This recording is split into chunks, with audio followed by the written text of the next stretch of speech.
तो भाई हम लोगों ने जो है टाइट्रेशंस पे बात तो शुरू कर ही ली थी। और मैंने एक ग्राफ आप लोगों को बनवा दिया था और कहा था कि एक केस के लिए आप लोगों को ग्राफ बनाना है ना।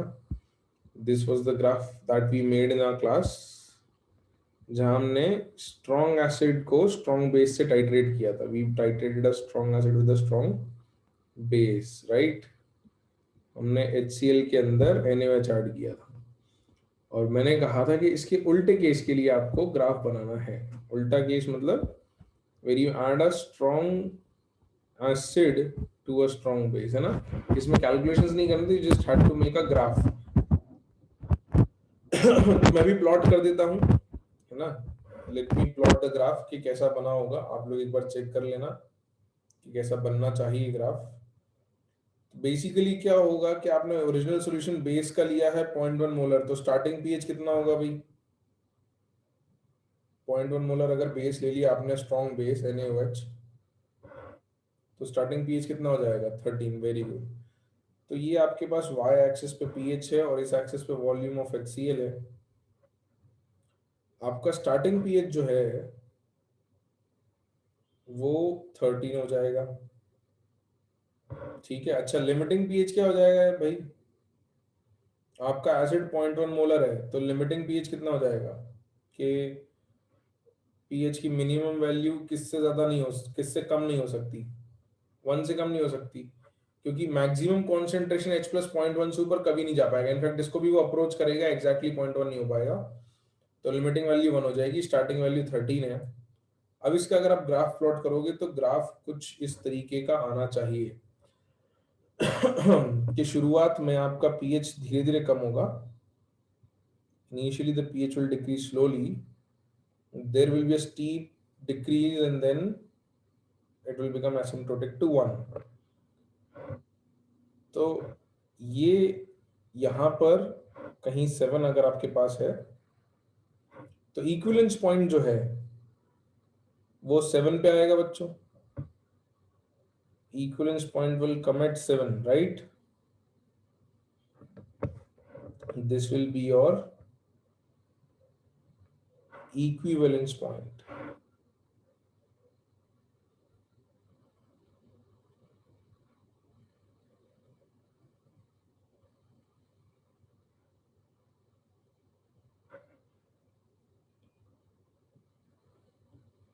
तो ये आपका इक्विवेलेंस पॉइंट आएगा, कुछ ऐसा ग्राफ दिखेगा ना। पिछले वाले में आपके पास ऐसा ग्राफ था, इस बार उसका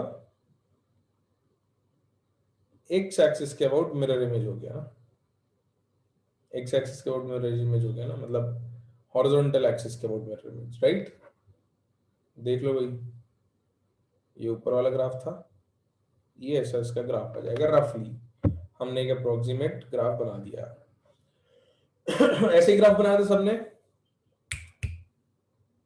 ठीक है। अब एक काम करते हैं, ये तो अपने स्ट्रॉन्ग एसिड स्ट्रॉन्ग बेस का टाइट्रेशन किया। अगले केस में अपन लोग एक वीक एसिड ले लेते हैं, उसको स्ट्रॉन्ग बेस से टाइट्रेट करेंगे। तो सबसे पहला जो केस आपने लिया था वो था titration of strong acid with strong base. ये जो सेकंड केस है इसको नंबर 2 दे देते हैं हम लोग। Let's number it as second case. ये हमारा सेकंड केस था, graph of strong base with strong acid. अब हम थर्ड मार्क कर देते हैं। बेटा पुष्कर देखो, ये इक्विवेलेंस पॉइंट किस वॉल्यूम पे आएगा वो इस पे डिपेंड करेगा कि तुमने NaOH की कितनी वॉल्यूम ली है ना। इक्विवेलेंस पॉइंट यहां पर कब होगा? जब number of gram equivalence of base is equal to number of gram equivalence of acid. तो वो यहाँ पॉइंट पर वॉल्यूम कितनी आएगी वो इस पर डिपेंड करता है कि आपने बेस की कितनी वॉल्यूम ली है। तो क्योंकि कॉन्सेंट्रेशंस बराबर हैं, एन फैक्टर भी 1 1 है, तो वॉल्यूम जितनी इसकी लोगे, जैसे आपने इसकी अगर 50 ml ली तो यहाँ 50 आएगा। अगर 60 लिया तो यहाँ 60 आएगा। अगर इसका 70 ले लिया तो फिर यहाँ 70 आएगा। तो डिपेंड करेगा कि आप वॉल्यूम कितनी लेते हो। तो अपन ने इसलिए एक जनरल ग्राफ बनाया है। थर्ड केस पे आगे बढ़ते हैं भाई, titration of weak monoprotic acid.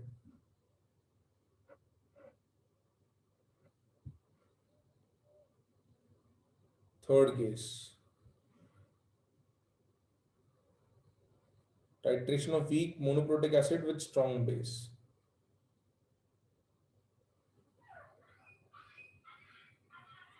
Titration of weak monoprotic acid with strong base. तो इस बार थोड़े जल्दी कैलकुलेशंस करेंगे बच्चों. इसके लिए भी एक क्वेश्चन लिख लेते हैं अपन लोग. 50 ml of 0.1 molar CH3COH, 50 ml of 0.1 molar CH3COOH is titrated against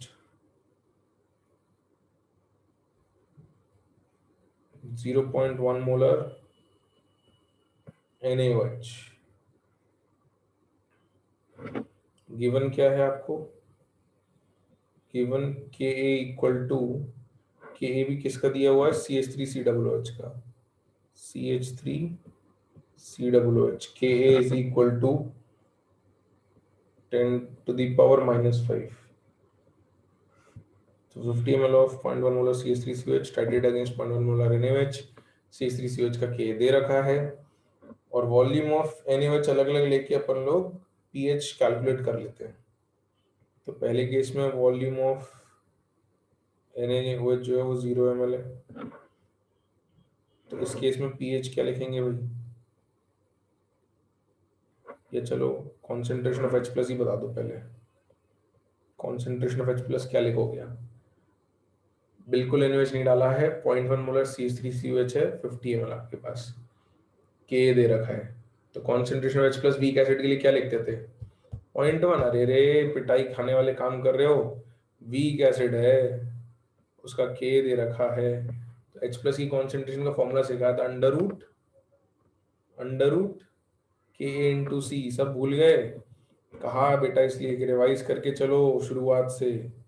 chapter की शुरुआत में पहला केस आपको यही करवाया था, वीक एसिड का डिसोसिएशन. याद आ रहा है? अरे याद आ रहा है कि नहीं आ रहा भाई? हाँ या ना तो बोल दो, नहीं आ रहा तो ना बोल दो. तो के आया 10 to the power minus 5 into 0.1. C is 0.1. तो ये आपके पास आ जाएगा 10 to the power minus 3. तो pH कितना आएगा? 3. तो स्ट्रॉन्ग एसिड के केस में pH 1 से स्टार्टिंग थी, लेकिन यहाँ पर pH 3 से स्टार्टिंग होगी. सेकंड जो है, इसमें आपने थोड़ा NaOH डाल दिया. कितना डाला हमने? मान लिया 25 ml डाल दिया. ठीक है, तो अब इस केस में रिएक्शन करा लेते हैं. तो लिख लिया कि भाई यहाँ तक लिख लो जरा जल्दी से, उसके बाद में फिर आगे लिखो. लिख लिया ना? हाँ. तो अगले केस में अब आपके पास CH3COOH था और आपने NaOH डाल दिया. अच्छा, CH3COOH के मिलीमोल्स बताना जरा कितने थे? 50 ml 0.1 मोलर था. मिलीमोल्स कितने थे? 5 ना. ये 5 मिलीमोल्स. और NaOH के मिलीमोल्स कितने डाले आपने? 25 ml अगर डाल दिया है तो 0.1 मोलर 2.5.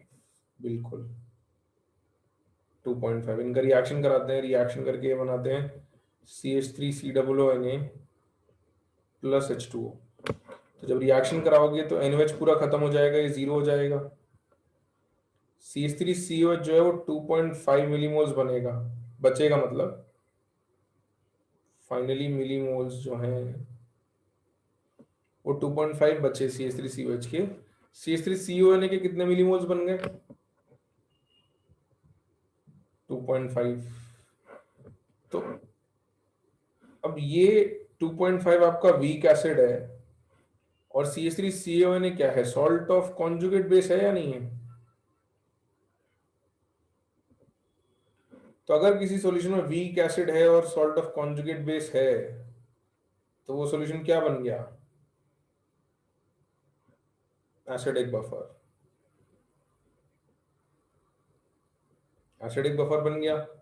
एसिडिक बफर में पीएच का फॉर्मूला हमने पढ़ा हुआ है कि pH is equals to pK plus log conjugate base upon weak acid. तो कॉन्जुगेट बेस 2.5, वीक एसिड 2.5, तो पीएच कितना आएगा बच्चों? पीएच किसके बराबर आ जाएगा? अर्नव 7 कैसे आएगा? पीएच इक्वल टू पीके आएगा या नहीं आएगा, ये बताओ। मतलब मुझे स्पीड स्लो करनी पड़ेगी क्या? ये बातें तुम कर चुके हैं ना पहले?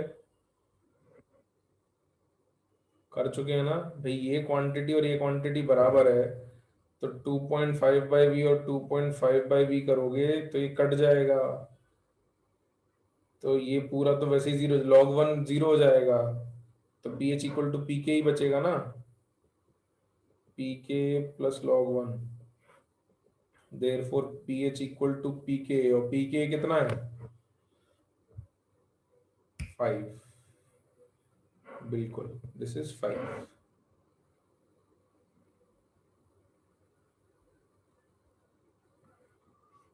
तो इसमें दो बातें ध्यान रखने वाली कि एक तो एसिडिक बफर बन रहा है और इस एसिडिक बफर पे पीएच 5 आ रहा है। तो जब भी ग्राफ बनेगा बफर के आसपास पीएच में चेंज ज्यादा आता है या कम आता है? बफर पीएच में चेंज को रेजिस्ट करता है ना, तो उसके आसपास पीएच में चेंज कम आता है। जब भी ग्राफ बनाएंगे तो इस बात का ध्यान रखेंगे, है ना? ओके, ठीक है। अगले केस में हम 50 ml तक ले जाते हैं। तो CH3COH हमने लिया था 50 ml 0.1 मोलर, उसमें NaOH डाल रहे थे। पहले 0 ml पे देखा, फिर 25 ml पे देखा। अब देखते हैं अगर हमने NaOH 50 ml डाल दिया तो क्या होगा। तो third case is volume of NaOH 50 ml। Third case volume of NaOH 50 ml। तो इसमें क्या होगा कि CH3COH और NaOH आपने ले लिया, मिलीमोल्स लिखोगे आप। तो CH3COH के मिलीमोल्स कितने थे? जितने थे शुरू में उतने ही रहेंगे, थे अपने पास 5। NaOH के कितने हो गए इस केस में? 50 ml ले लिया है तो 5। Very good. अच्छा, ये प्रोडक्ट में तो बनाने वाले हैं CH3CO Na और वाटर। ठीक है, अभी शुरू में तो कुछ भी नहीं था, फाइनली देखते हैं। फाइनली मिलीमोल्स, भाई NaOH पूरा कंज्यूम हो जाएगा और CH3COG पूरा कंज्यूम हो जाएगा, तो ये दोनों तो खत्म हो गए। CH3CO ने कितने मिलीमोल्स बना? 5, है ना? पानी भी बनेगा।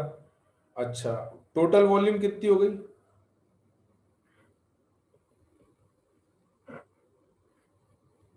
मिक्सिंग के बाद टोटल वॉल्यूम कितनी हो गई? 100 ml हो गई। बिल्कुल। तो मिक्सिंग के बाद टोटल वॉल्यूम हो गई आपकी 100 ml।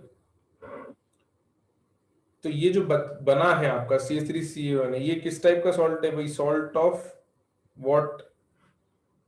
This is salt of, नहीं कॉन्जुगेट बेस तो है, लेकिन अब एसिड बचा नहीं है तो बफर तो है नहीं ये भाई, ये तो बचा नहीं ना, तो बफर तो बनेगा नहीं। बट सॉल्ट बचा है, तो सॉल्ट कौन सी कैटेगरी का है? वीक एसिड स्ट्रॉन्ग बेस है? Salt of weak acid and strong base. अच्छा, इसका कॉन्सेंट्रेशन लिखोगे आप तो आएगा 5/100, यही आएगा 0.05, या 5 इंटू 10⁻⁻² लिख देते हैं इसको, यही आएगा। अब इसका आपको पीएच चाहिए, तो इसके पीएच का फॉर्मूला पढ़ा हुआ है हमने भाई। Salt of weak acid strong base का हाइड्रोलिसिस कराया था, इसका पीएच का फॉर्मूला निकाला था। तो पीएच 7 से बड़ा आया था कि छोटा आया था, बताओ जरा। वीक एसिड है, बेस स्ट्रॉन्ग है, बड़ा आया था, तो पीएच का फॉर्मूला क्या था? 7 plus half of weak acid है तो के आएगा कि के भी आएगा? पी के आएगा। वेरी गुड, पी के ए प्लस लॉग सी। चलो थोड़ी थोड़ी बातें याद आ रही हैं। इसलिए मैंने कहा था चैप्टर को रिवाइज करते रहना, क्योंकि डायरेक्ट फॉर्मूले यूज आने वाले हैं। वैल्यू सब्स्टिट्यूट करो भाई, put in the values, get me the answer. मैं तो सॉल्व करूंगा ही, but I want you guys to do it. लिख रहे हैं ना लोग, ये यहां तक लिखा ना लोगों ने? हाँ चलो तो कैलकुलेट करो जरा, पीएच कितना आ रहा है। 7 प्लस हाफ ऑफ पी के तो 5 है, प्लस लॉग 5 प्लस लॉग 10 की पावर -2। लॉग 5 की वैल्यू तुम ले लेना 0.7 ले लेना, 0.7 ठीक है। pH is equals to 7 plus half of 5 plus 0.7 minus 2।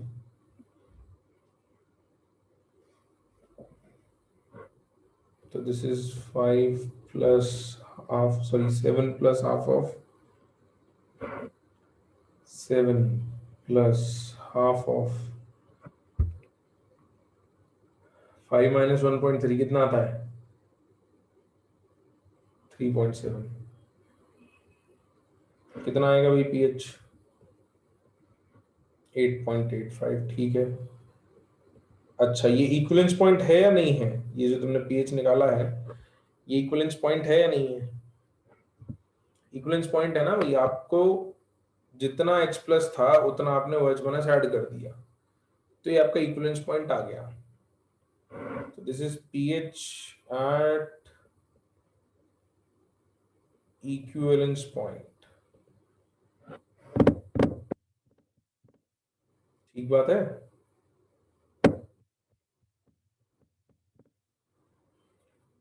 एक लास्ट केस और कर लेते हैं अपन कि 50.1 ml अगर हो जाए, 0.1 ml अगर बढ़ा दें तो क्या होता है? यहां तक लिख लिया सबने?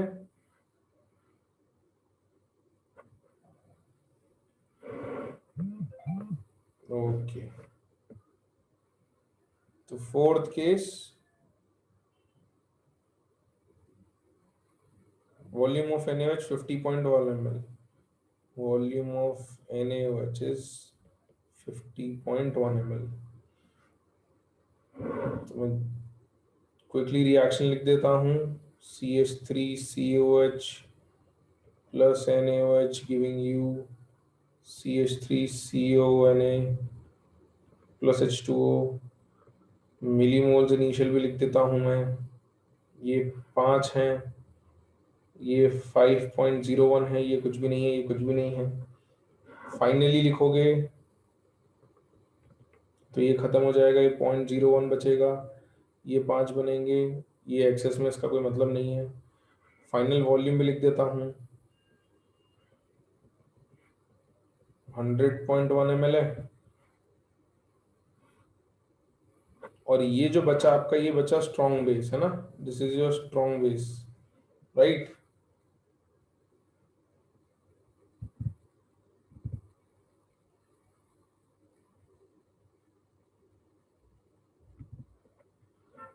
तो इसकी कॉन्सेंट्रेशन लिखोगे तो concentration of NaOH will be 0.01 upon volume is 100.1 ml। लिख लूँ ना भाई, कोई दिक्कत तो नहीं है ना? ये मतलब समझ में आ रहा? बेसिक बफर नहीं है वेदांत बेटा, बेसिक बफर बनने के लिए यहाँ होना पड़ता वीक बेस, है ना? स्ट्रॉन्ग बेस तो क्या होता है कि डायरेक्टली पूरा NaOH देता है ना,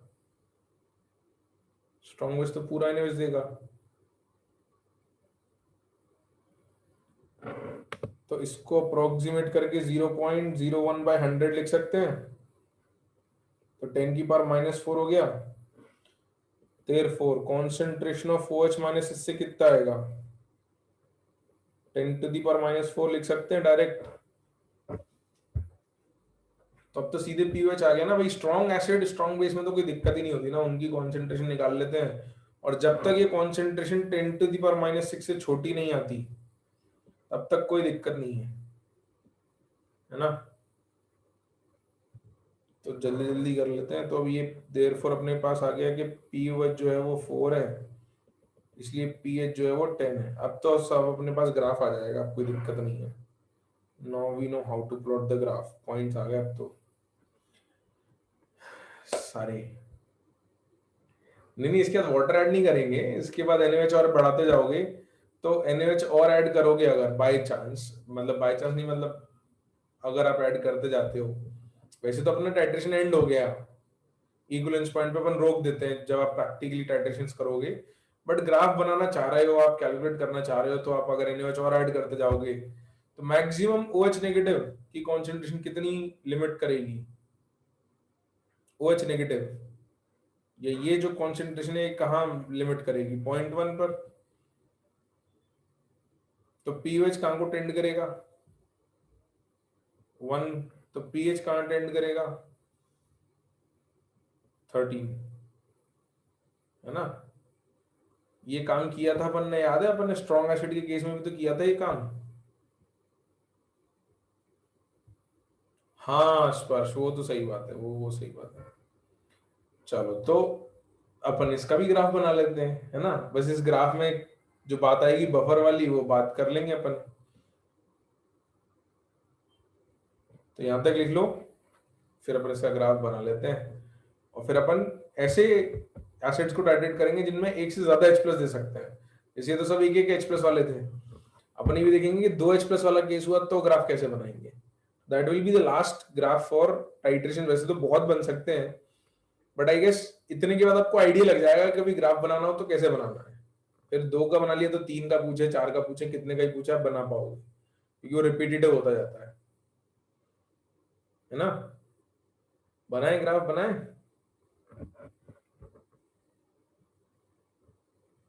बिल्कुल। तो let's plot a graph now.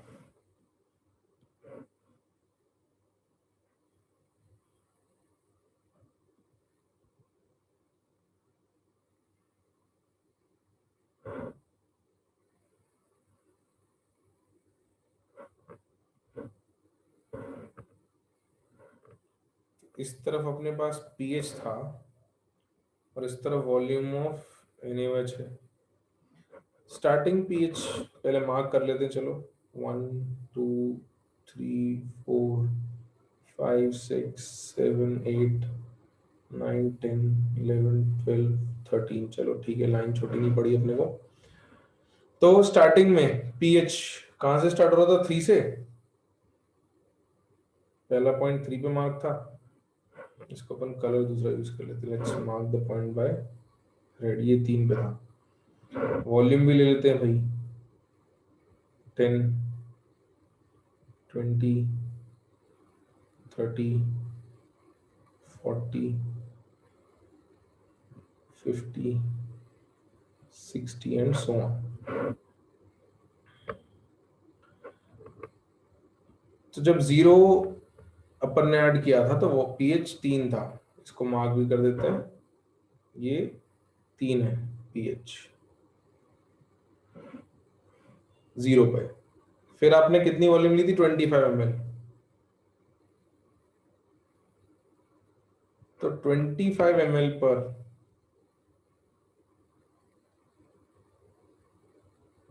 कितना पीएच आया था? 5 आया था। 3 4 5 है ना? इस लाइन को थोड़ा अपन स्ट्रेट आउट कर देते हैं।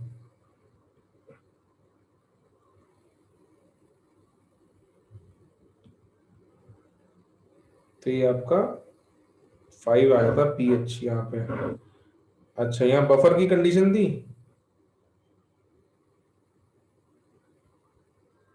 5 पे, तो अपन उसको मार्क कर दिया बफर, ठीक है। अच्छा, फिर 50 ml आपने ऐड कर दिया था।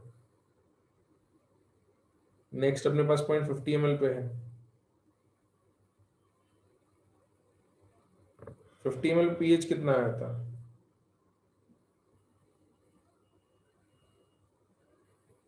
8.85 है ना? तो पीएच 8.85 कहीं यहाँ कहीं आ जाएगा लगभग, अप्रोक्सीमेटली समवेयर हियर।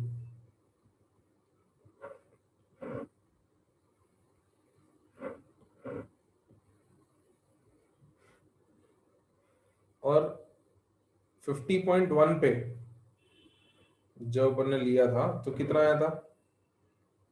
10, है ना?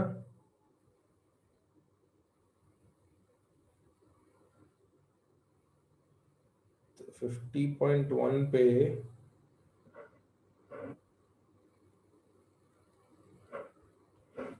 पीएच आपका 10 आ गया था।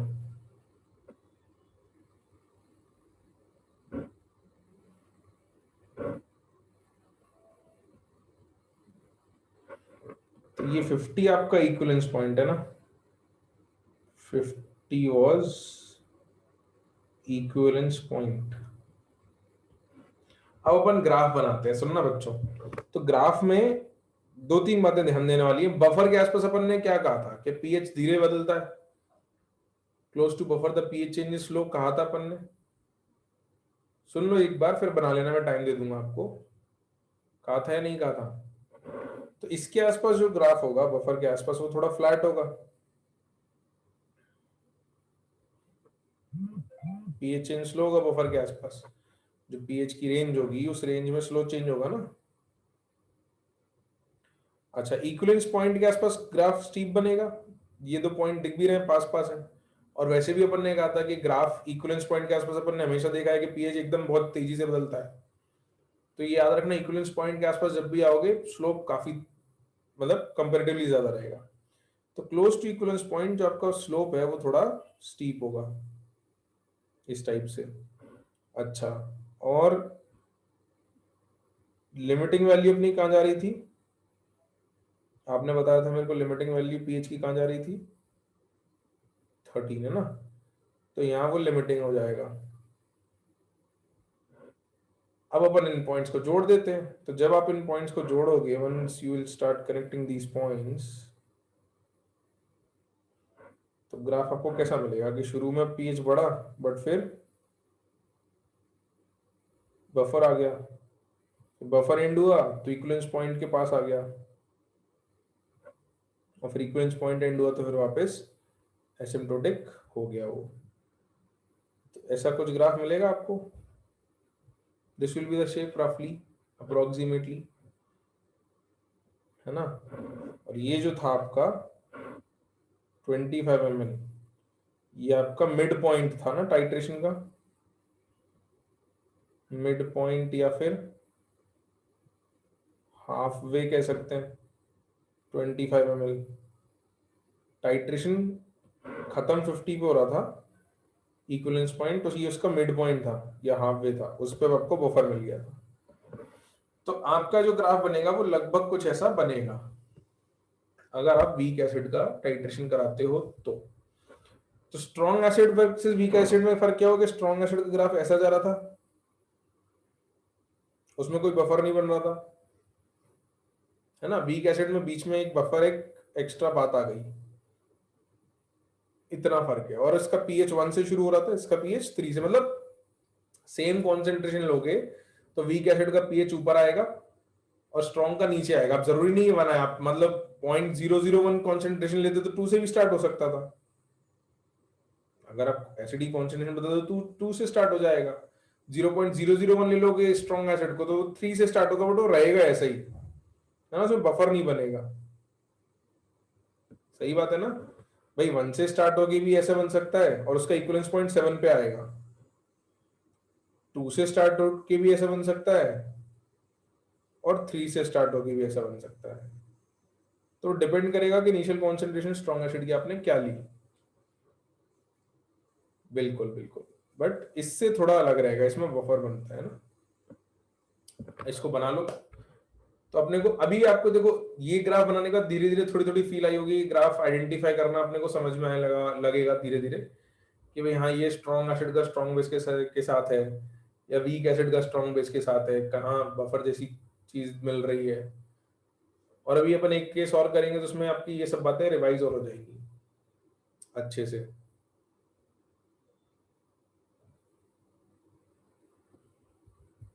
Piyush, strong acid with weak base नहीं किया है, but strong acid with weak base भी मतलब ज्यादा फर्क पड़ेगा नहीं। मैं इसका उल्टा केस करवा देता हूँ, मतलब पूरा सॉल्व नहीं करेंगे उसका, सिर्फ ग्राफ बना लेंगे।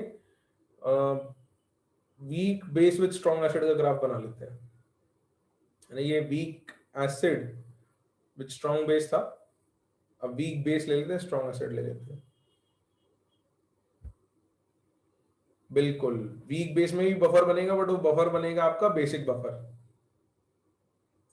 इक्विवेलेंस पॉइंट पर रिएक्टेंट बराबर नहीं होना होता है। इक्विवेलेंस पॉइंट बेटा रिडॉक्स में पढ़ाता है, इक्विवेलेंस पॉइंट पर नंबर ऑफ ग्राम इक्विवेलेंट बराबर होने हैं। तो equivalent of acid equal to equivalent of base, उसमें एन फैक्टर सेम हुआ तो मोल्स बराबर होंगे, एन फैक्टर अलग अलग हुआ तो मोल्स अलग अलग होंगे। तो n factor into moles is equal to n factor into moles.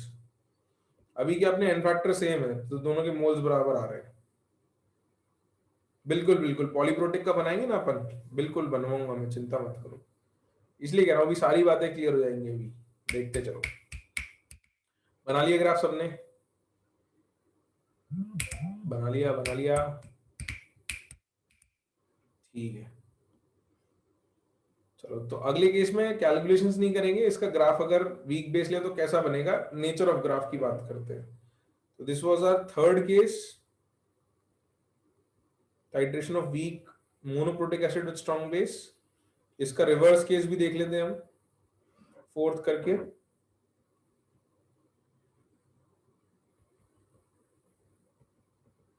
Titration of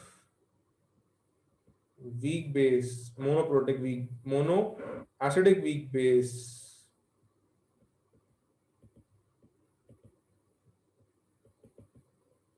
with strong acid।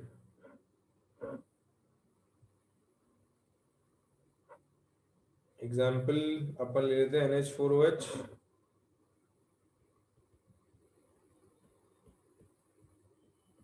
Versus HCl।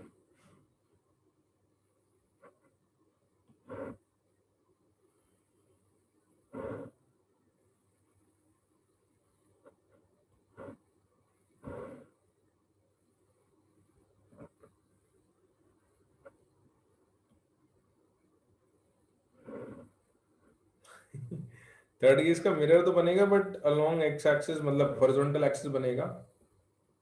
But अपन समझ के करते हैं इसको, सुनना जरा। तो स्टार्टिंग पॉइंट जो होगा आपका, यहाँ पे जो पीएच होगा that will be 14 minus POH, होगा या नहीं? और इस केस में OH नेगेटिव की concentration of OH negative will be under root Kb into C, weak base है। तो इससे आप POH निकाल के pH निकाल पाओगे, तो 14 माइनस समथिंग आएगा, बट बड़ा आएगा, मतलब हायर वैल्यू आएगी। ये बात समझ में आती है जब वॉल्यूम ऑफ एसिड कुछ भी नहीं है, जब आपने एसिड बिल्कुल नहीं डाला तो सिर्फ वीक बेस है। वीक बेस के लिए अपन OH नेगेटिव ऐसे निकालते थे, उससे अपन POH निकालेंगे, POH से pH निकालेंगे। ये आपका स्टार्टिंग पॉइंट हो गया। अच्छा, अब जितना आपके पास बेस था उसका आधा आपने एसिड डाल दिया। तो मैं लिख देता हूं आपकी हेल्प के लिए। पहले केस में वॉल्यूम ऑफ HCl 0 है, तो कॉन्सेंट्रेशन ऑफ OH माइनस जो है वो अंडर रूट KB इंटू सी है, और POH जो है वो सॉरी पीएच जो है वो 14 माइनस POH है, ठीक है। सेकेंड केस की बात करते हैं। Volume of HCl is let's say ये कह देते हैं कि moles of HCl is equal to half into moles of NH4OH। आधा आपने HCl डाल दिया है ना, मोल्स, वॉल्यूम को नहीं करेगा, कॉन्सेंट्रेशन भी नहीं कही हमने। तो आपके पास क्या बनेगा, बचेगा क्या, NH4OH होगा।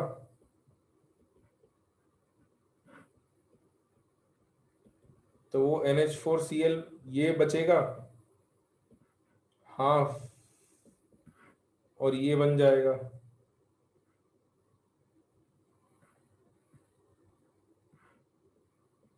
तो वीक बेस है और सॉल्ट ऑफ कॉन्जुगेट एसिड है, यही बनेगा ना। ये जितना था उसका आधा आपने ये डाला है, तो ये कंज्यूम हो गया, ये आधा बच गया, और ये बन गया, क्या बन गया, ये बेसिक बफर बना।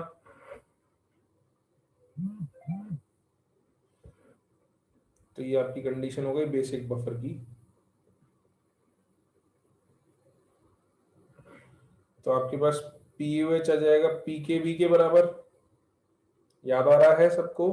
पीयूएच बेसिक बफर का पढ़ा था, pOH is equal to pKb plus log something, log वाला टर्म तो जीरो हो जाएगा, है ना, प्लस लॉग वन हो जाएगा, ये लॉग वन। तो पीयूएच इक्वल टू पीकेबी आएगा, therefore pH equal to 14 minus pKb, ये एक टर्म आएगा।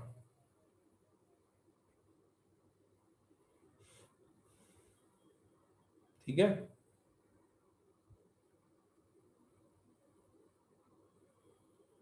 सही है।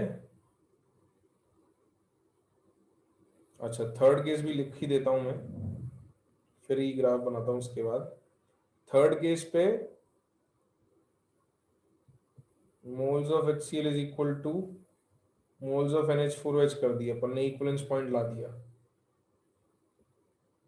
Equivalence point.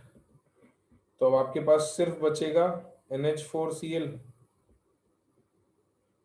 NH4OH खत्म हो जाएगा, HCl खत्म हो जाएगा, सिर्फ NH4Cl बचेगा। तो ये होगा salt of weak base plus strong acid, pH is equals to 7 minus half of pKb plus log C।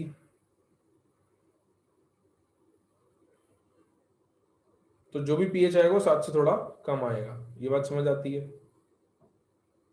pKb लेना नहीं, वैल्यू नहीं निकालने स्पर्श बेटा अपन, है ना। इस बार मैंने आपको कोई वैल्यू नहीं निकाली, अभी सिर्फ ग्राफ बना रहे हैं कि ग्राफ का नेचर कैसा आएगा, दिखने में ग्राफ कैसा दिखेगा, अपने को प्लॉट नहीं करना, मतलब वैल्यूज नहीं निकालनी इस बार, है ना। वैल्यूज निकाल चुके अपन इतनी बार, अब कभी डेटा दिया जाएगा तो निकाल लोगे ना, मतलब वैल्यूज ही तो रखनी है इसमें, कर लोगे ना। मतलब इतने ग्राफ बनाने का तो इसके लिए तुम्हें को वैल्यूज देने की जरूरत नहीं है ना। ठीक है, तो अब अपन ग्राफ बना लेते हैं। ये सिर्फ ये बताने के लिए था कि यहाँ बीच में एक बफर बन रहा है, तो बफर बनेगा तो स्लोप अपनी थोड़ी फ्लैट बनेगी, राइट। तो अब देखो, एक पॉइंट तो अपन ने प्लॉट कर लिया, मान लो यहाँ पे आपका इक्विवेलेंस पॉइंट आ रहा है,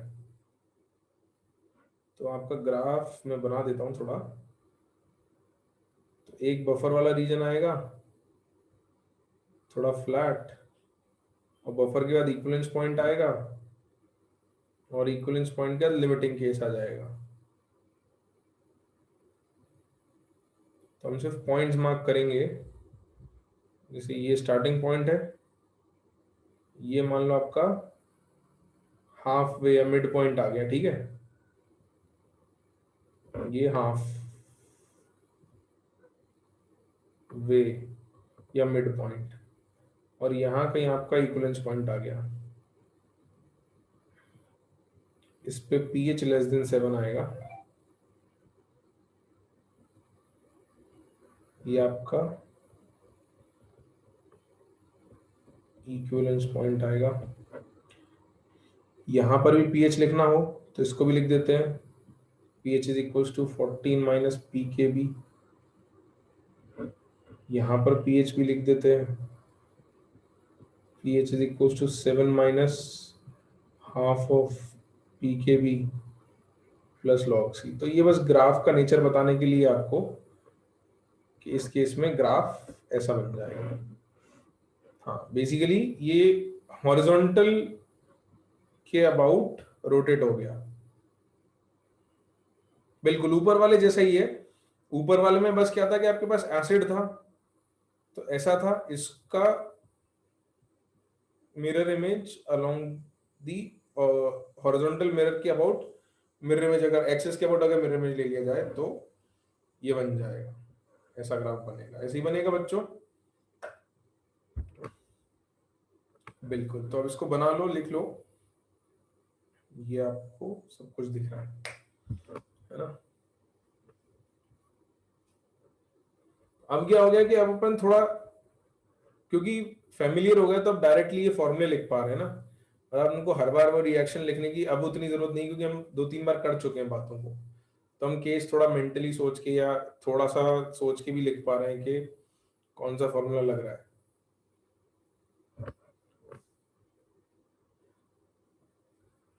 पीयूष बेटा, कॉमन एन इफेक्ट तू यहाँ क्यों पूछ रहा है? कॉमन एन इफेक्ट तो पढ़ा था ना अपन ने यार, साइमल्टेनियस सॉलिबिलिटीज वगैरह पढ़ी थी तब कॉमन एन इफेक्ट पढ़ा था कि भाई अगर इतनी पूरे चैप्टर में कॉमन एन इफेक्ट इतनी जगह पढ़ चुके हैं कि दो जगह से अगर एक ही आयन आ रहा होता है तो उसकी कॉन्सेंट्रेशन दोनों जगह से ली जाती है। मतलब how is common ion relevant here? Random doubt क्यों मतलब, और कहाँ से?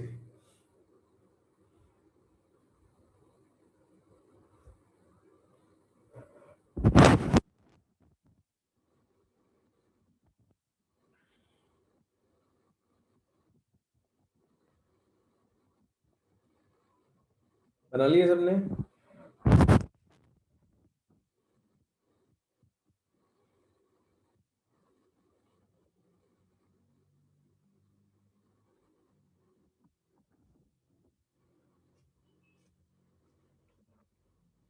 ठीक है ठीक है, बना लो बना लो। ज्यादातर लोगों का बन गया, कुछ लोगों का बचा है तो कर लो, कोई दिक्कत नहीं। बना लो, लिख लो, मैं थोड़ा ऊपर स्क्रॉल भी कर दूंगा। मैं भी कुछ इम्प्रूवमेंट्स कर देता हूँ इसमें तब तक।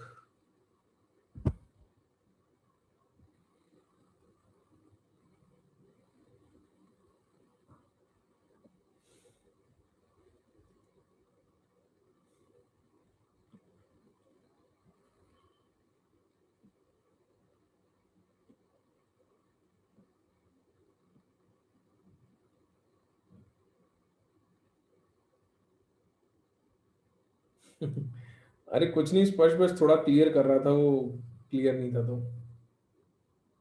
लिख लिया सबने? बना लिया अब तो? ठीक है, ओके। चलो तो अब एक फिफ्थ केस अपन डाइप्रोटिक एसिड का टाइट्रेशन करा लेते हैं, और इसमें ग्राफ में क्या चेंज आएगा। फिर ट्राइप्रोटिक टेट्राप्रोटिक कभी आया तो वो मतलब इसी का एक्सट्रापोलेशन हो जाएगा और कुछ नहीं। तो फिफ्थ केस लिखो, titration of weak diprotic acid with a strong base.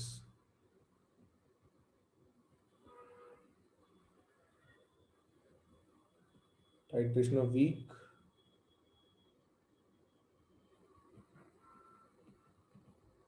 diprotic acid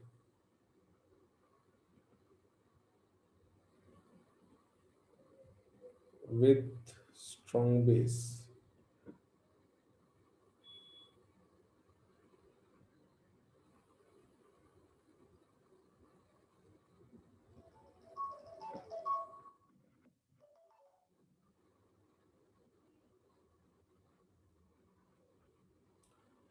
तो इसमें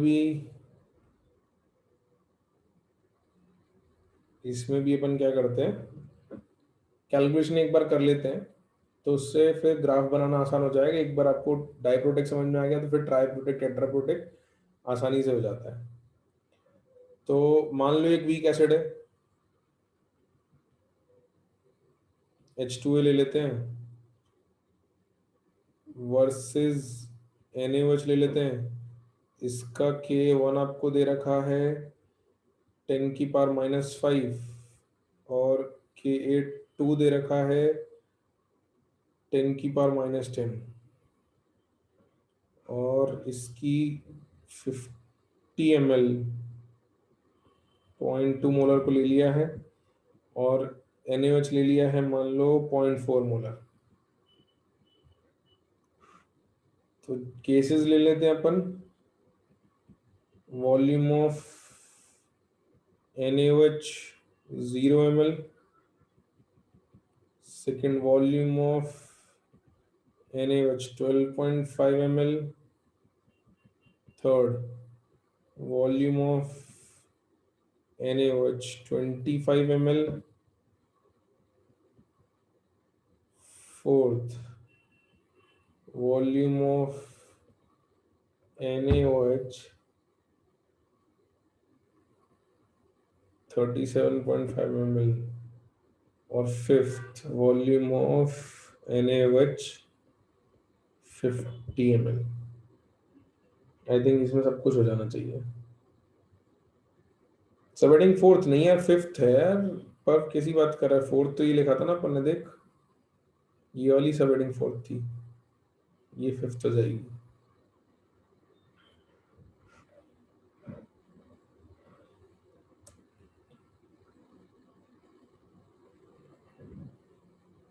तो अपन कर लेते हैं इसको, ज्यादा मुश्किल नहीं है।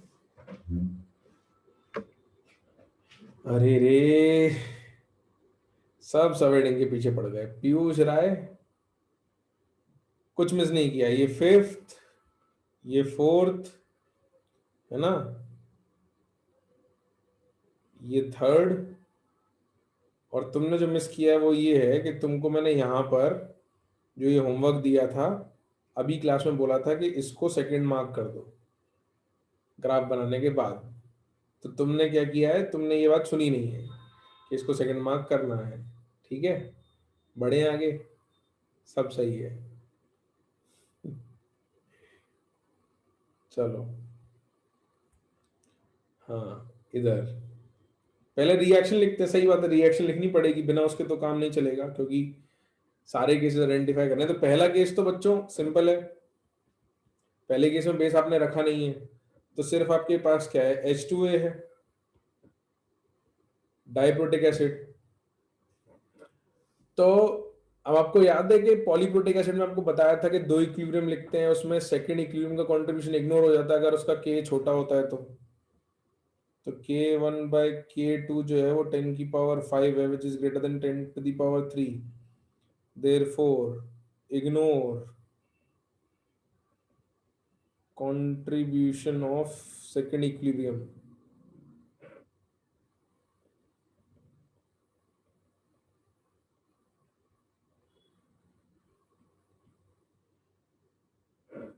therefore concentration of H plus जो है वो अंडर रूट K1 × C आएगा।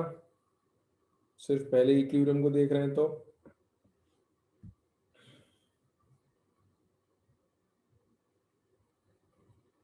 ठीक है।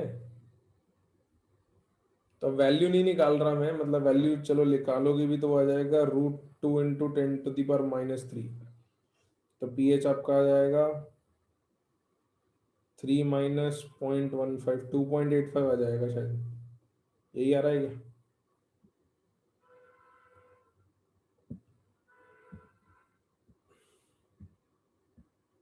है ना। तो हालांकि ठीक है, मतलब अपने को ग्राफ का नेचर ही चाहिए, ये वैल्यू नहीं भी निकालोगे तो चल जाएगा। अपने को सिर्फ समझना है कि कब केस कौन सा है। जैसे यहाँ तो सिर्फ वीक एसिड वाला केस लग जाएगा।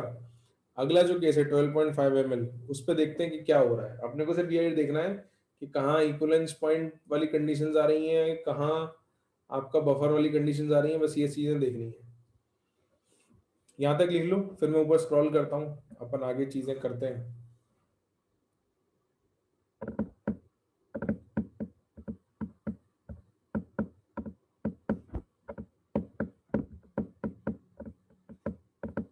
लिख लिया सबने?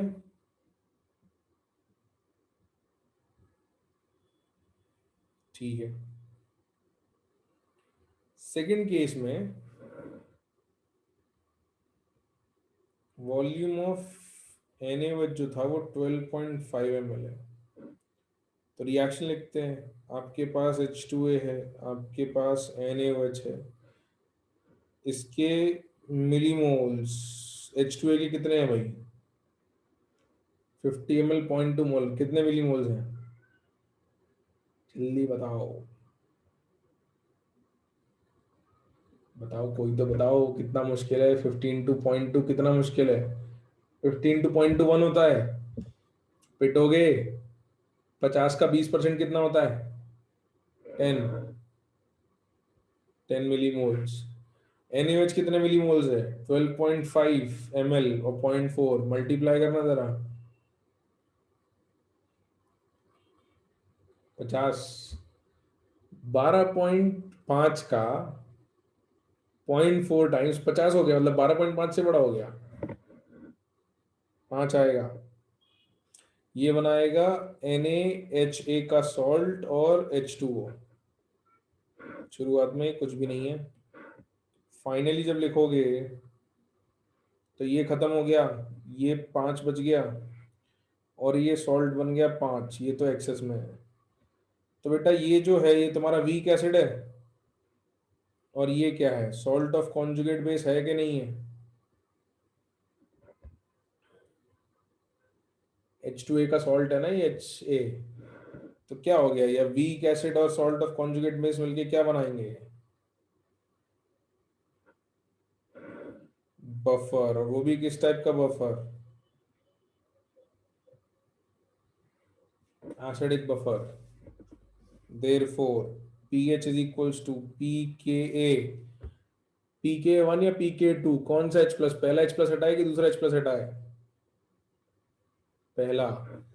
तो pKa1 plus log conjugate base weak acid, तो therefore pH is equals to pK1 आ जाएगा। pK1 कितना है भाई, 5।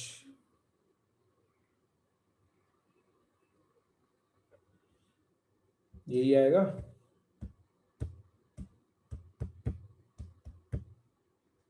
लिख लो, फिर अपन आते हैं आगे क्या होगा उस पर।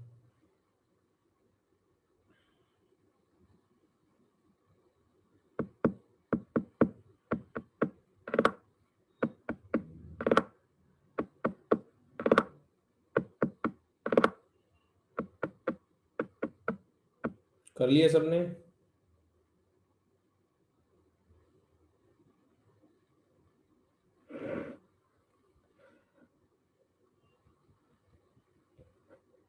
Third case, volume of NaOH जो है वो है 25 ml। तो आपके पास H2A था, NaOH था, ये मिलके NaHA और H2O बनाते हैं, मिलीमोल्स लिखते हैं। तो H2A के कितने मिलीमोल्स थे, 10। अभी NaOH के कितने हो गए, 25 इंटू 0.4, 10। तो जब फाइनली लिखोगे तो ये 10 और 10 खत्म हो गए, ये 10 बन गया, ये तो एक्सेस में है। तो ये क्या बना, सॉल्ट ऑफ,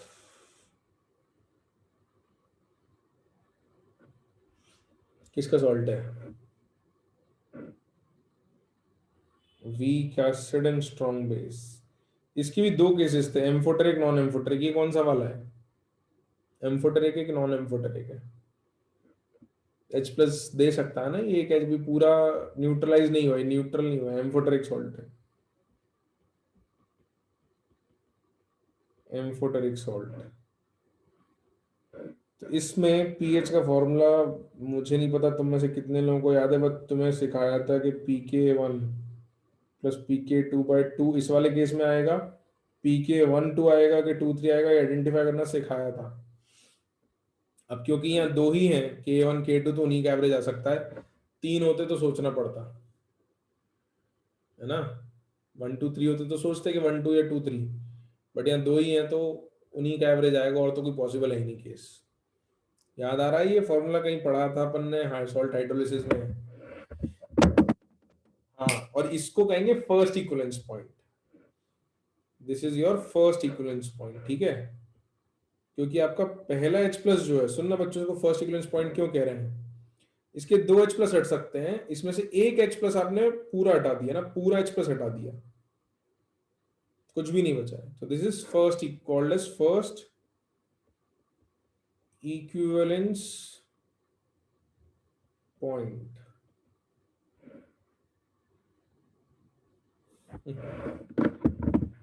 हाँ,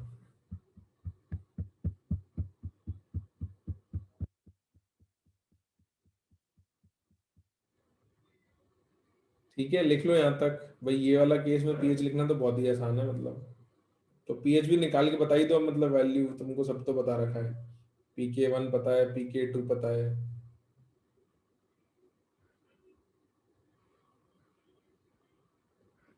7.5 सही बात है भाई।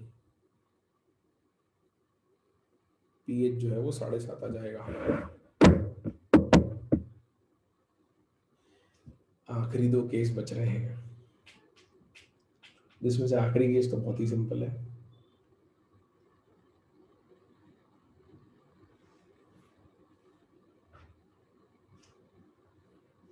लिख लिया हमने।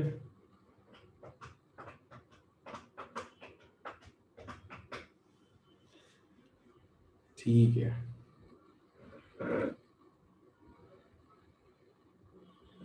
Fourth case, volume of NaOH जो है वो 37.5 ml है। तो अभी क्या होगा, अभी देखो दो H25 ml में ये पूरा रिएक्शन कंप्लीट हो रहा था, है ना। तो इसको कंप्लीट कराने के बाद भी आपके पास NaOH बच जाएगा। तो ये होगा बेस और ये है एम्फोटेरिक। तो एम्फोटेरिक है तो बेस से रिएक्ट करेगा या नहीं करेगा? करेगा, है ना। तो ये याद रखना कि भाई जो पॉलीप्रोटिक एसिड्स होते हैं उनका एक H प्लस खत्म न्यूट्रलाइज होता है, तो उसके बाद फिर दूसरा H प्लस रिएक्ट करना शुरू करता है। तो देखो इसमें क्या करेंगे अपन, H2A plus NaOH giving you NaHA plus H2O। और अगला स्टेप क्या होगा कि अगले स्टेप में आपके पास NaOH plus NaHA giving you Na2A plus H2O। तो ये मिलीमोल्स यहाँ 10 थे, यहाँ कितने हो जाएंगे NaOH के?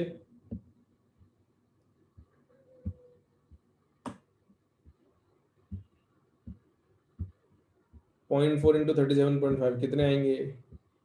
मल्टीप्लाई करके बता दो, आसान है वैसे तो। 15 बिल्कुल। तो ये खत्म हो जाएगा, ये खत्म हो जाएगा, ये बचेगा 5 और ये बनेगा 10। तो ये 5 यहाँ पे आएगा, ये 10 यहाँ पे आएगा। तो मिलीमोल्स 5 और 10। फाइनली ये 5 खत्म हो गया, ये 5 बच गया, ये 5 बनेगा, हाँ या ना? देख लो भाई। तो अब इस केस में क्या हो गया, this is acting as a weak acid, base से रिएक्ट कर रहा है ना, तो this is a weak acid which is reacting with the base.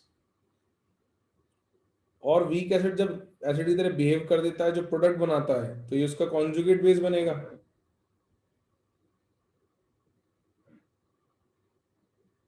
तो ये वापस क्या बन गया, एसिडिक बफर। लेकिन ये pK1 वाला बफर बनाया कि pK2 वाला? यहाँ सेकेंड H प्लस जा रहा है कि फर्स्ट H प्लस जा रहा है? सेकेंड, बिल्कुल। तो यहाँ आएगा pH is equals to pKa2 plus log conjugate base upon weak acid. तो pH is equals to 10 plus log 1, therefore pH equal to 10 आ गया। तो अब ये देखो रिपीट हुआ ना, पहले 0 से फर्स्ट हाफ पॉइंट आए थे तो बफर था, फिर इक्विवेलेंस पॉइंट आया, फिर सेकंड हाफ पॉइंट आ गया। दिस इज, इसको लिख भी लेते हैं ना, this is second mid point या second half point, second mid point या सेकंड हाफ वे। और ऊपर भी लिख देंगे अपन फर्स्ट मिड पॉइंट या फर्स्ट हाफ वे, वो भी लिख देंगे अभी, है ना। एक बार लिख लो उसके बाद। पीयूष बेटा, एसिडिक बफर के लिए वीक एसिड और सॉल्ट ऑफ कॉन्जुगेट बेस होना चाहिए। तो सॉल्ट ऑफ कॉन्जुगेट बेस है ना, सॉल्ट ही है भाई, मैंने लिखा नहीं है। This is obviously salt of conjugate base. कैसी बात कर रहा है आज तो, मतलब हद करी है। पीयूष ने कुछ रिवाइज नहीं किया ना तूने पीयूष? कितनी क्लास मिस करी बीच में तूने?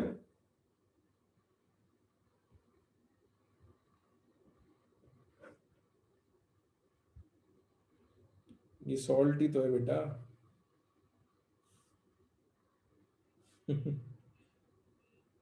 रिवाइज नहीं किया वो तो दिक्कत है। इस चैप्टर में तो रिवीजन बहुत जरूरी क्योंकि रिपीट होती है बार बार चीजें। ठीक है रूपांशु, ठीक है ठीक है ठीक है ना?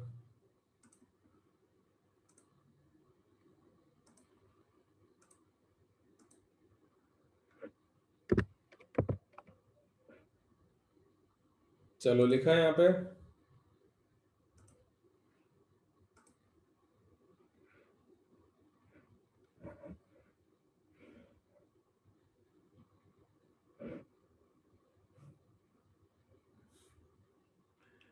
ओके आयुष बेटा, तो ऐसा पूरा चैप्टर एकदम से पूरा रटने की जरूरत नहीं है, थोड़ा थोड़ा करके करना है ना। तो लास्ट केस पे आ जाते हैं बच्चों। अच्छा अच्छा अच्छा।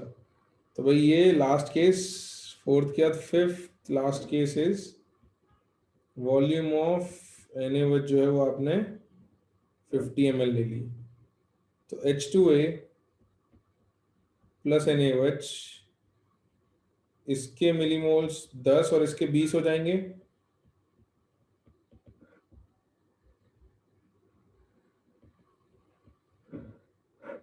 तो ये खत्म होगा, ये खत्म होगा, ये बचेगा 10 और ये बनेगा 10। और अगले स्टेप में आपके पास NaOH और NaHA रिएक्ट करके Na2A और वाटर देंगे। तो ये NaOH यहाँ आएगा, NaH यहाँ आएगा, ये मिलीमोल्स इसके 10 बच गए, इसके 10 बन गए। तो फाइनली 0 0 और इसके मिलीमोल्स कितने बनेंगे भाई? 10 बन जाएंगे। ये आपका सेकेंड इक्विवेलेंस पॉइंट आ गया।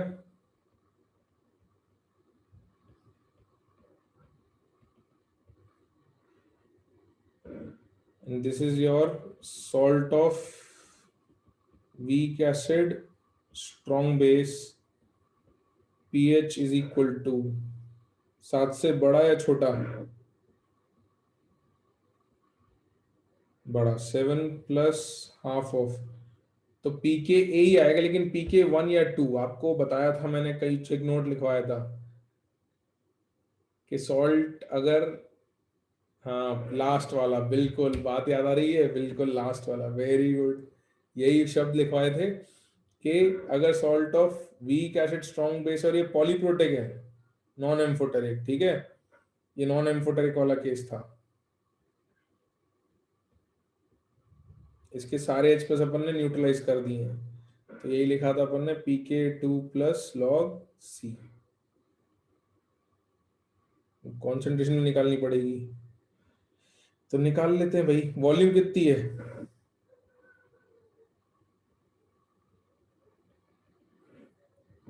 50 और 50 100 ml हो गई ना। देयरफॉर कॉन्सेंट्रेशन आ गई आपकी 0.1। वैल्यू डाल देते, निकाल लेते पीएच, हालांकि जरूरत पड़ेगी नहीं बट ठीक है। pH is equals to 7 plus half of pK2 is 10 minus 1, तो which is 7 plus 4.5, तो pH is equals to 11.5 आ गया। अब अपन बना लेंगे ग्राफ।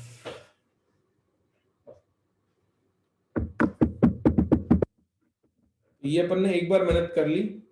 अभी बच्चों ट्राई प्रोटेक होगा तो कर लोगे? मतलब एक बार लिख लो, शांति से समझा देता हूं मैं, ज्यादा मुश्किल नहीं। ट्राई प्रोटेक्ट में ऐसी बातें ही रिपीट होंगी, वो मैं बता देता हूँ, तो ज्यादा कुछ फर्क नहीं पड़ेगा।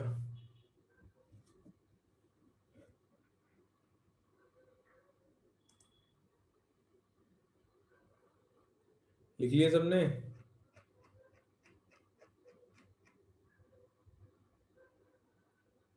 बिल्कुल। ट्राइप्रोटिक होगा तो 3 मिड पॉइंट और 3 इक्विवेलेंस पॉइंट आएंगे। मैं बता भी देता हूँ, लिख लिया सबने लिख लिया तो मैं थोड़ा बता देता हूँ।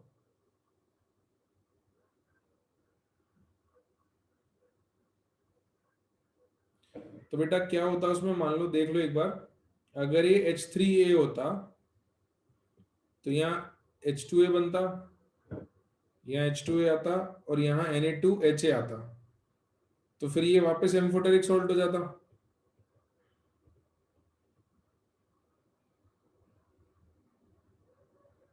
है ना।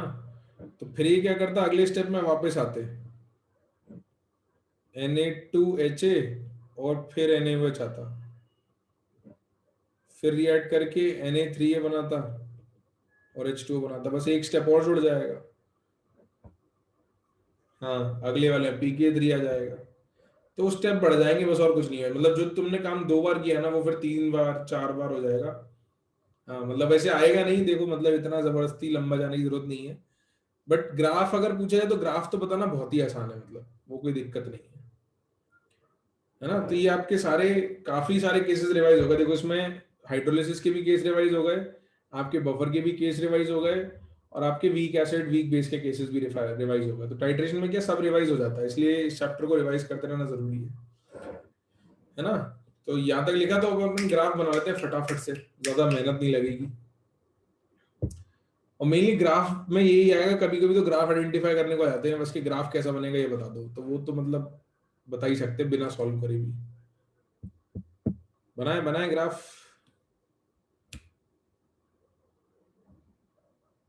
चलो तो let's move ahead on the graph.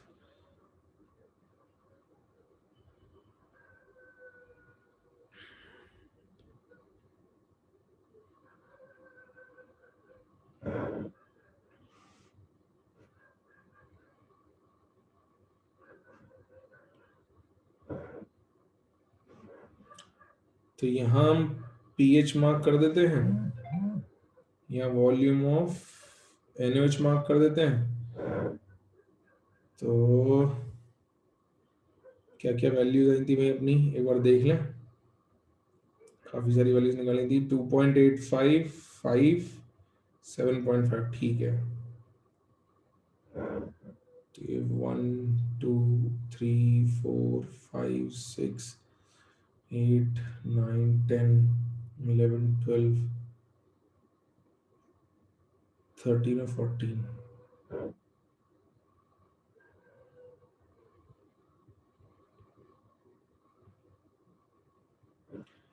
तो जब वॉल्यूम 0 थी तो कितनी थी, 2.85।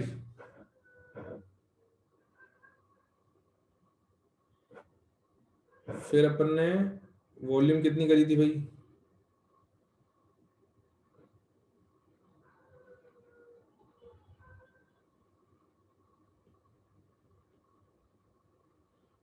12.5 है ना। तो समवेयर हियर शुड बी 12.5, ये अपन ने 12.5 किया था। 12.5 पे पीएच आया था कितना, 5।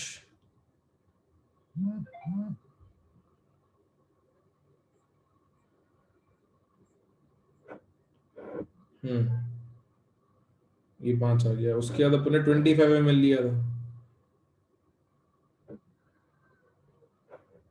25 ml पे पीएच आया था 7.5, राइट।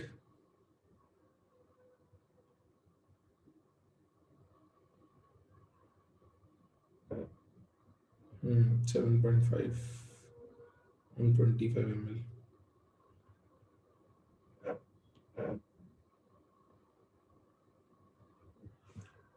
फिर 37.5 लिया था अपन ने,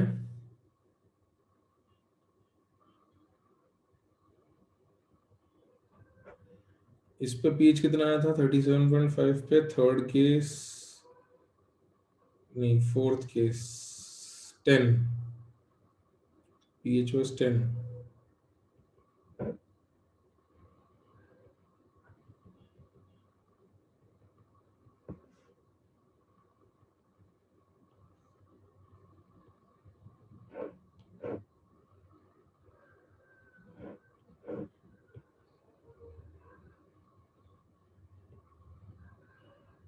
और लास्ट अपन ने 50 ml पर pH कितना आया था 11.5।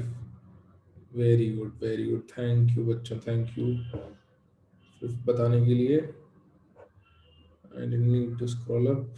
50 ml पर अपनी वैल्यू आई थी 11.5, तो ये 12 है, ये 11 है।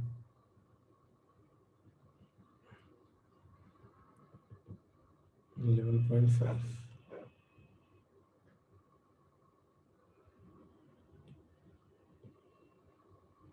है ना, इसमें पॉइंट्स भी मार्क कर देते हैं। तो ये सेकंड इक्विवेलेंस पॉइंट है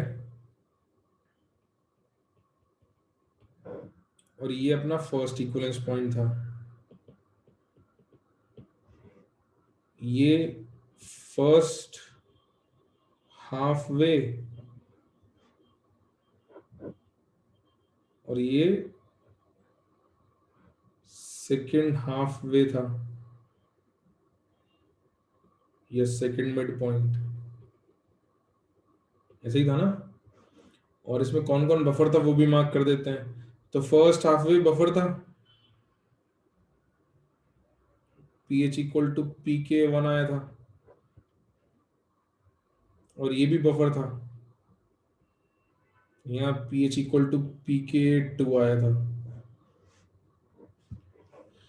तो अब नहीं, थोड़ा अंडरस्टैंडिंग लगाते हैं कि भाई यहाँ बफर के आसपास फ्लैट बनाना है और इक्विवेलेंस पॉइंट के आसपास शार्प बनाना है, ऐसी था ना। बफर के आसपास थोड़ा फ्लैट बनाएंगे, इक्विवेलेंस पॉइंट के आसपास स्टीप बनाएंगे, अब इनको कनेक्ट कर देते हैं। तो स्टार्टिंग ये 3 से करी, थोड़ा फ्लैट आया बफर पे, फिर स्टीप हो गया, फिर फ्लैट हुआ बफर पे, फिर स्टीप हो गया, और लिमिटिंग वैल्यू 13 के आसपास रहेगी तो वापस फ्लैट हो जाएगा। तो वीक एसिड्स हुए तो उसमें क्या होता रहेगा, alternate flat steep flat steep, और अगर ट्राइप्रोटिक भी होता तो फिर फ्लैट और फिर स्टीप हो जाता, है ना। बात समझ आ रही है। तो ट्राइप्रोटिक में मतलब रिपीट होगा, देखो मोनोप्रोटिक में क्या था कि फ्लैट था स्टीप था फिर ऐसा रह गया था, है ना। डाइप्रोटिक हुआ तो क्या हुआ, फ्लैट स्टीप फिर फ्लैट फिर स्टीप। ट्राइप्रोटिक होगा तो क्या हो जाएगा, फ्लैट स्टीप फिर फ्लैट फिर स्टीप फिर फ्लैट। तो बस एक स्टेप बढ़ता जाएगा, बस और कुछ नहीं होगा। इसलिए मैंने कहा था कि अगर और ट्राइप्रोटिक टेट्राप्रोटिक हो गया तो वो ऐसे ही चलता जाएगा बस। सही है ना। तो देखो कितने सारे केसेस कर लिए, इनमें सब रिवाइज भी कर लिए अपन ने। तो अब ग्राफ आइडेंटिफाई कर लोगे या बना लोगे, मतलब अब तो दिक्कत नहीं होनी चाहिए।